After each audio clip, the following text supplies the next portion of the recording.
feel pain. And if you still feel the pain, it means you are still alive. Kung may buhay, may pag-asa. Kung may pag-asa, may rawis. Ay may buhay pala po.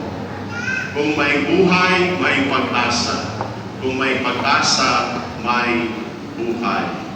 Kaya kung habok ninyo po mawaraning pag-asa, magpaharong ka mo sa rawis. Joke lang po. Friends, always say the word, thank you. Be thankful for the many opportunities the Lord is giving us. Every time we wake up in the morning, the beautiful prayer to utter is, Lord, salamat. And as we begin the year, it's likewise to say, Lord, thank you. Buhay pa ako, 2025 na. Second, the word, I love you, or the word, I'm sorry.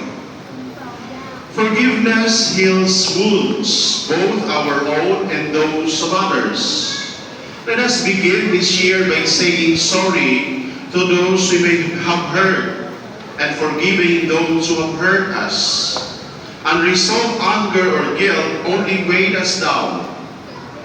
It's like the story of two monks walking along a muddy road. When an old monk helped a rich girl cross without a word of thanks, the young monk grew angry on his behalf. Hours later, he couldn't contain his frustration and confronted the elder monk, who replied, I left the burden on the road, but you've been carrying it all this time. My dear friends, what burdens have you been carrying?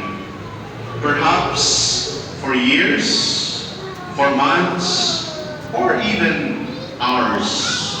Let this be the year we finally let them go.